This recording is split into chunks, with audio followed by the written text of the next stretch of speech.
Alkitab setahun hari ke-129, 9 Mei dari Mazmur 58. Untuk pemimpin biduan menurut lagu Jangan Memusnahkan, Miktam dari Daud. Sungguhkah kamu memberi keputusan yang adil, hai para penguasa? Apakah kamu hakimi anak-anak manusia dengan jujur? Malah sesuai dengan niatmu kamu melakukan kejahatan. Tanganmu menjalankan kekerasan di bumi. Sejak lahir orang-orang fasik telah menyimpang. Sejak dari kandungan pendusta-pendusta telah sesat. Bisa mereka serupa bisa ular. Mereka seperti ular tedung, tuli yang menutup telinganya. Yang tidak mendengarkan suara tukang-tukang serapah atau suara pembaca mantra yang pandai. Ya Allah, hancurkanlah gigi mereka dalam mulutnya. Patahkanlah gigi geligi singa-singa muda, ya Tuhan. Biarlah mereka hilang seperti air yang mengalir lenyap. Biarlah mereka menjadi layu seperti rumput di jalan. Biarlah mereka seperti siput yang menjadi lendir, seperti guguran perempuan yang tidak melihat matahari. Sebelum periuk-periukmu merasakan api semak duri, telah dilandanya baik yang hidup segar maupun yang hangus. Karena orang benar itu akan bersuka cita sebab ia memandang pembalasan. Ia akan membasuh kakinya dalam darah orang fasik. Dan orang akan berkata, sesungguhnya ada pahala bagi orang benar. Sesungguhnya ada Allah yang memberi keadilan di bumi. Yohanes 6. Sesudah itu Yesus berangkat ke seberang danau Galilea, yaitu danau Tiberias. Orang banyak berbondong-bondong mengikuti dia, karena mereka melihat mujizat-mujizat penyembuhan yang diadakannya terhadap orang-orang sakit. Dan Yesus naik ke atas gunung dan duduk di situ dengan murid-muridnya. Dan pasca hari raya orang Yahudi sudah dekat. Ketika Yesus memandang sekelilingnya dan melihat bahwa orang banyak berbondong-bondong datang kepadanya, berkatalah ia kepada Filipus, "Di manakah kita akan membeli roti supaya mereka ini dapat makan?"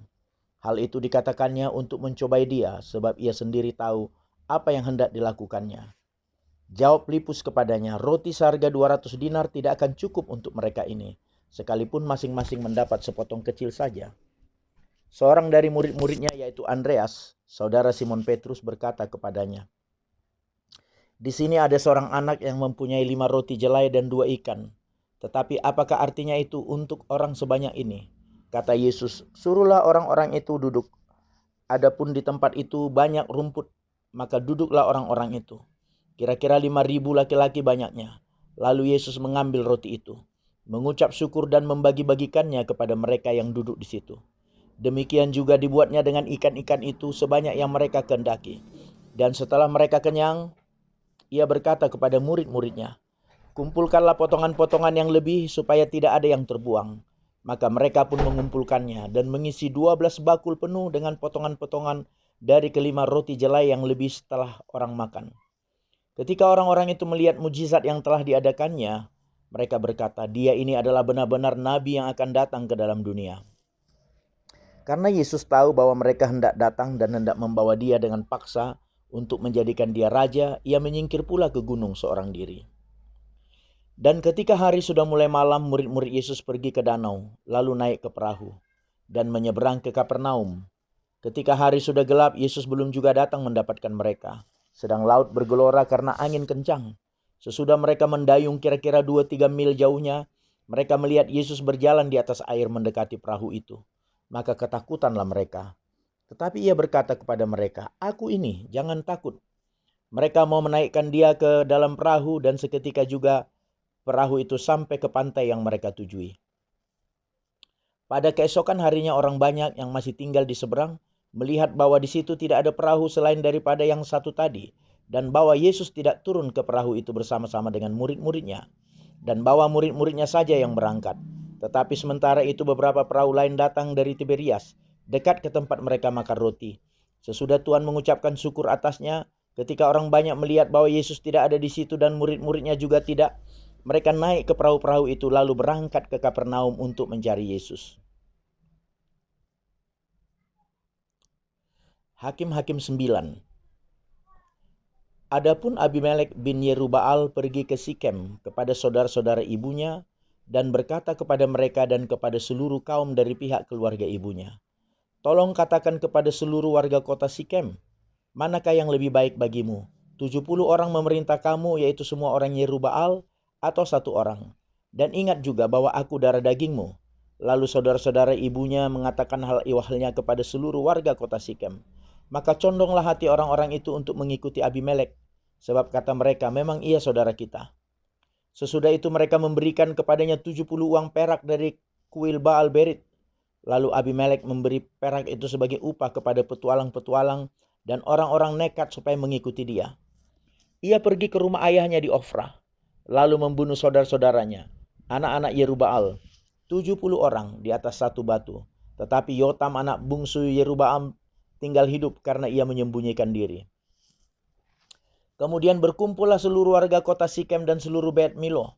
Mereka pergi menobatkan Abimelek menjadi raja dekat pohon terbantin di tugu peringatan yang di Sikem. Setelah hal itu dikabarkan kepada Yotam, pergilah ia ke gunung Gerizim dan berdiri di atasnya. Lalu berserulah ia dengan suara nyaring kepada mereka, dengarkanlah aku, kamu warga kota Sikem, maka Allah akan mendengarkan kamu juga.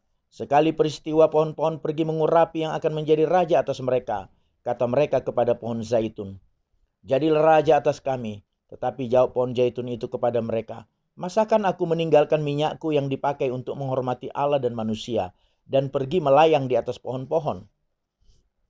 Lalu kata pohon-pohon itu kepada pohon ara, marilah jadilah raja atas kami. Tetapi jawab pohon ara itu kepada mereka, masakan aku meninggalkan manisanku dan buah-buahku yang baik, dan pergi melayang di atas pohon-pohon? Lalu kata pohon-pohon itu kepada pohon anggur, marilah jadilah raja atas kami. Tetapi jawab pohon anggur itu kepada mereka, masakan aku meninggalkan air buah anggurku yang menyukakan hati Allah dan manusia, dan pergi melayang-layang di atas pohon-pohon? Lalu kata segala pohon itu kepada semak duri, marilah jadilah raja atas kami. Jawab semak duri itu kepada pohon-pohon itu, jika kamu sungguh-sungguh mau mengurapi aku menjadi raja atas kamu, datanglah berlindung di bawah naunganku. Tetapi jika tidak, biarlah api keluar dari semak duri dan memakan habis pohon-pohon aras yang di gunung Libanon. Maka sekarang jika kamu berlaku setia dan tulus ikhlas dengan membuat Abimelek menjadi raja, dan jika kamu berbuat yang baik kepada Yerubbaal dan kepada keturunannya, dan jika kamu membalaskan kepadanya seimbang dengan jasanya, bukankah ayahku telah berperang membela kamu dan menyabung nyawanya, dan telah melepaskan kamu dari tangan orang Midian?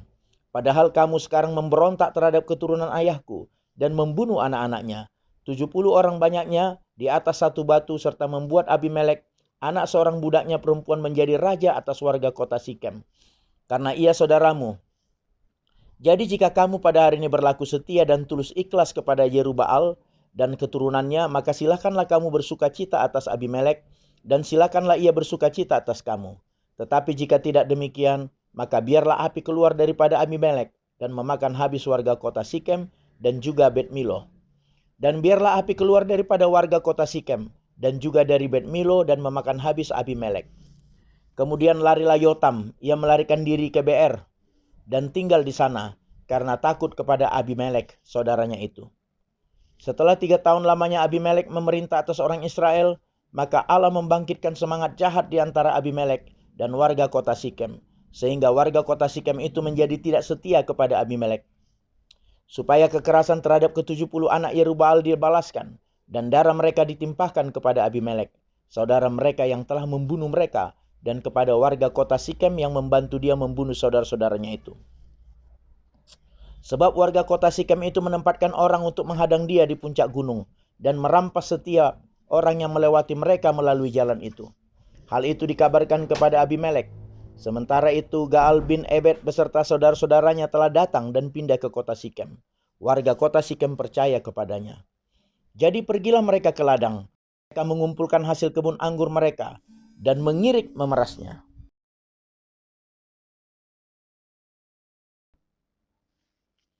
Lalu mengadakan perayaan.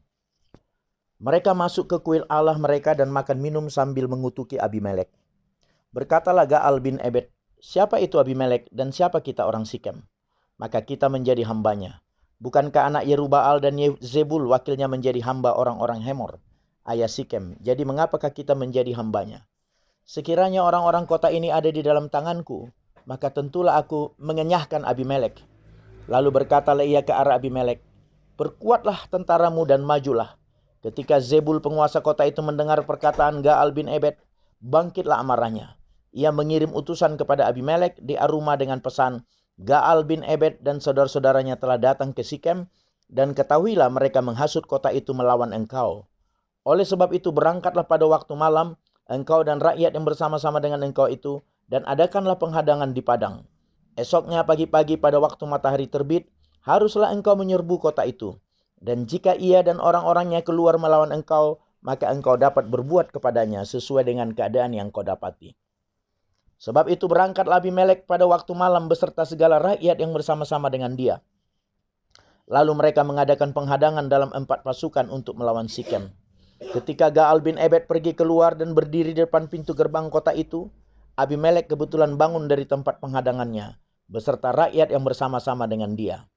Ketika Gaal melihat rakyat itu, berkatalah ia kepada Zebul, "Lihat, ada orang banyak turun dari puncak gunung."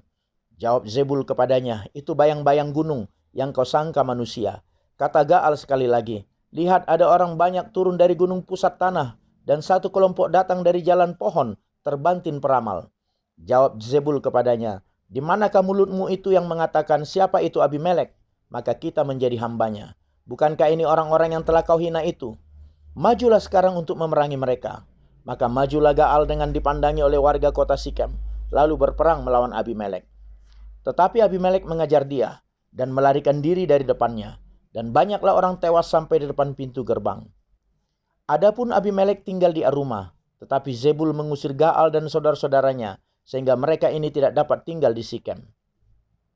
Keesokan harinya orang-orang kota itu pergi ke ladang, setelah hal ini dikabarkan kepada Abimelek. Dibawanyalah rakyatnya, dibaginya dalam 3 pasukan, lalu mereka mengadakan penghadangan di padang. Ketika dilihatnya bahwa orang-orang kota itu keluar dari dalam kota, bangunlah ia menyerang mereka serta menewaskan mereka. Abimelek dan pasukan yang bersama-sama dengan dia menyerbu dan menduduki pintu gerbang kota, sedang kedua pasukan lain itu menyerbu dan menewaskan semua orang yang ada di padang. Sehari-harian itu Abimelek berperang melawan kota itu. Ia merebut kota itu dan membunuh orang-orang yang di dalamnya. Kemudian dirobohkannya kota itu dan ditaburinya dengan garam. Mendengar itu masuklah seluruh warga kota menara Sikem ke dalam liang di bawah kuil El-Berit. Dikabarkanlah kepada Abimelek bahwa seluruh warga kota menara Sikem telah berhimpun di sana. Lalu Abimelek dan seluruh rakyat bersama-sama dengan dia naik ke gunung Zalmon.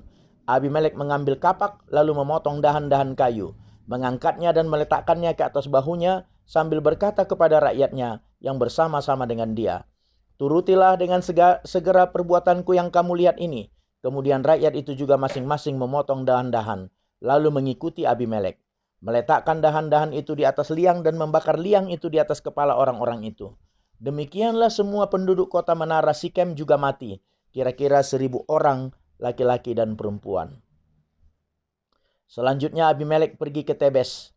Ia mengepung Tebes lalu merebutnya. Tetapi ada sebuah menara yang kuat di tengah-tengah kota, dan semua laki-laki dan perempuan, seluruh warga kota itu melarikan diri ke situ. Mereka menutup pintu di belakangnya dan naik ke atas soto menara itu. Lalu sampailah Abimelek ke menara itu, menyerangnya dan dapat menerobos sampai ke pintu menara itu untuk membakarnya. Tetapi seorang perempuan menimpakan sebuah batu kilangan kepada kepala Abimelek dan memecahkan batu kepalanya. Dengan segera dipanggilnya bujang pembawa senjatanya dan berkata kepadanya, "Hunuslah pedangmu dan bunuhlah aku, supaya jangan orang berkata tentang aku, seorang perempuan membunuh dia." Lalu bujangnya itu menikam dia sehingga mati. Setelah dilihat oleh orang Israel bahwa Abimelek telah mati, pergilah mereka masing-masing ke tempat kediamannya. Demikianlah Allah membalaskan kejahatan yang dilakukan oleh Abimelek kepada ayahnya, yaitu pembunuhan atas ke-70 saudaranya. Juga segala kejahatan orang-orang Sikem ditimpakan kembali oleh Allah kepada kepala mereka sendiri. Demikianlah kutuk Yotam bin Yerubbaal mengenai mereka. Amin.